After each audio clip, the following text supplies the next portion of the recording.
আসসালামু আলাইকুম, আমি আফসানা আফিয়া। আমার নতুন ব্লগে আপনাদেরকে স্বাগত জানাই। কাছে দূরে যে যেখান থেকে আমার ভিডিওটি দেখছেন, আশা করছি আল্লাহর রহমতে সবাই অনেক ভালো আছেন। আমিও আলহামদুলিল্লাহ ভালো আছি। আজকে আমি আপনাদের সাথে শেয়ার করব চিতই পিঠার রেসিপি। প্রথমে নিয়ে নিলাম গরম পানি আর দিচ্ছি লবণ।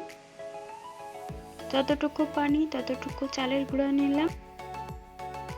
এখন মিশ্রণটা ভালোভাবে মিশিয়ে নিচ্ছি আর দিলাম নারকেল কোড়া। তো এভাবে আমি ভালোভাবে ঘুটে নিচ্ছি।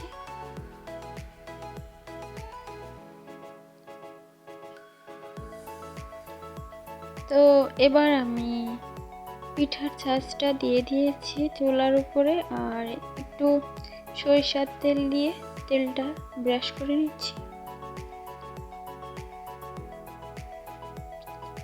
এখন দিয়ে দিলাম প্রথম পিঠা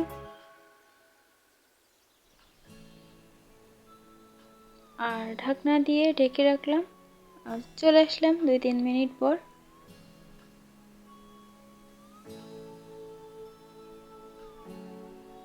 এটা ছিল প্রথম পিঠায় খুব বেশি ভালো হয় না, তারপরেও অনেক ভালো হয়েছে।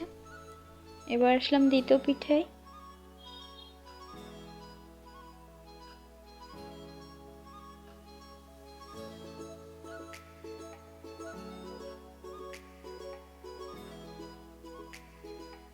পিঠা হয়েছে কিভাবে বুঝবেন? যখন দেখবেন এটা থেকে ধোঁয়া বের হচ্ছে তখন বুঝতে হবে যে পিঠাটা হয়ে গেছে।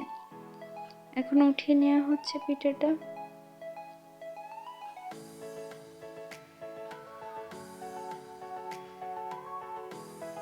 তো দেখুন কেমন বুকটা ফুলে গেছে, প্লাস অনেক ছিদ্র হয়েছে এটা থেকে।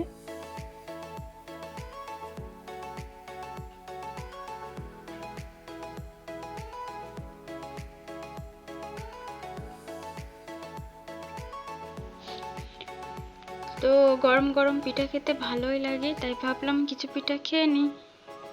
দেখুন কাছ থেকে কত সুন্দর পিঠাগুলো ভালোই হয়েছে। আর এটা আমি খাবো নতুন গুড়ের সঙ্গে।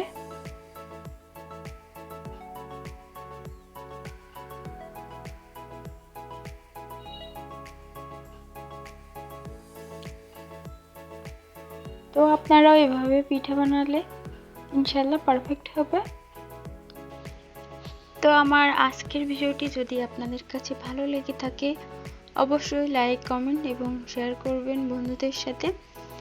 আর যারা আমার নতুন বন্ধু হয়েছেন, এখনও চ্যানেলটি সাবস্ক্রাইব করেননি, তারা চাইলে করে নিতে পারেন। তো আজ এ পর্যন্ত, সবার দীর্ঘায়ু কামনা করে আজকের মতো এখানেই শেষ করছি।